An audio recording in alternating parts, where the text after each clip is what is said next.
Mayor de Blasio cruised to a re-election victory Tuesday, defeating challenger Nicole Malliotakis to win a second term. De Blasio was declared the winner shortly after polls closed Tuesday night, capping a race that featured fights over the incumbent's record and ethics but in which he always remained the heavy favorite. "It's been 4 years. I think we made real tangible changes in people's lives," de Blasio said after he cast his vote in Park Slope, Brooklyn Tuesday morning. "I would be very humbled and honored to serve as your mayor again for the next 4 years."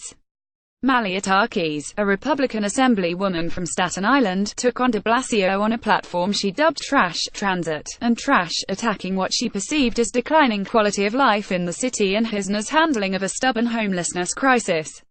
She also blasted him as corrupt, focusing relentlessly on probes into possible pay-to-play in the mayor's fundraising operations, which wrapped up without any charges. In the weeks before the election, the mayor was forced to contend with new testimony by donor Jonah Regnitz, who maintained his big bucks gifts bought him access and favors from City Hall. But it wasn't enough to overcome the city's overwhelming Democratic advantage, and de Blasio's own record of establishing universal pre-kindergarten and cutting stop and frisk while keeping crime low. He made few new campaign promises, instead trumpeting that record and vowing more of the same in term 2. Todd Mazel, New York Daily News. The race also featured bombastic ex-detective Bo Dietl, running as an independent, who turned up the temperature with frequent controversial comments.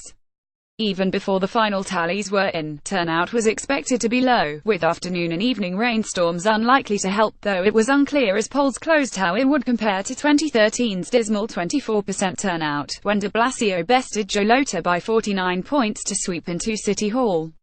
De Blasio is the first Democratic mayor to be elected to a second term since Ed Koch in 1985, when he won in a landslide that saw 38% of registered voters turn out, a record low at the time. Once upon a time, New Yorkers turned out to vote in droves. Turnout hovered between 70% and 80% in the 1960s, and around 50% in the 1970s.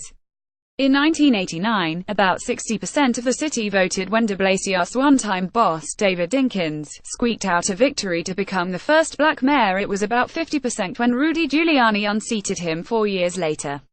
But since then, there's been a steady decline. Turnout has not been above 30% since 2001.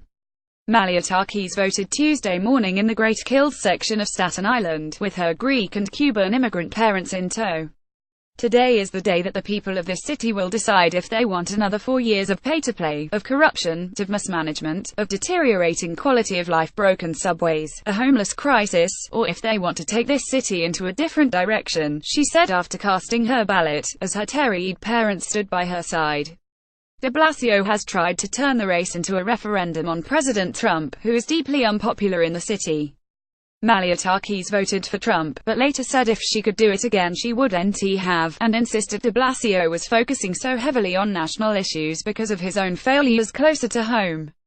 But she stumbled when pressed at a debate on whether she thought Trump would be a better president for the city than Hillary Clinton, and whether she'd share sensitive identification information with the feds. "I have, quite frankly, spoken up against a number of the president's policies, most recently the tax plan," Malliotakis said Tuesday. "I am going to do what's right for the people of this city. I have no issue standing up against anybody in my party or anybody in the other party." De Blasio was greeted at his own poll site by protesters calling for the immediate closure of Rikers Island, which the mayor has agreed to shutter in 10 years. He and his wife, Chirlane McRae, then slipped in the back door of the Park Slope Library to cast their votes. "We wanted to keep it simple today, it's as simple as that," the mayor said when asked about his unusual entrance. De Blasio later made his way to Crown Heights for a last-minute campaign stop, where he received a much warmer welcome. Jefferson Siegel, New York Daily News. Dermy Volsi, of Canarsie, a school bus driver for 20 years, wore a red Vote for Bill de Blasio sticker to show her support. The mayor has offered subsidies to prop up wages of school bus drivers. "He's a humble person, a people's person," she said. "He's done a lot for our industry and for my neighborhood. There are a lot more jobs, a lot more business. He's been investing resources everywhere to make it better." Meanwhile, Dietl voted on the Upper East Side, where he arrived singing the theme song to the kids' show Mr. Rogers' Neighborhood and took a parting shot at de Blasio for failing to earn the respect of NYPD cops. He also sounded an optimistic note. New York City is a great city and, I hope to God, that we continue to be great, Dietl said after voting. The private investigator said that should he lose Tuesday, he's done with politics. He'll never run for political office again. This is it, Dietl said. With Jefferson Siegel, Dennis Slattery.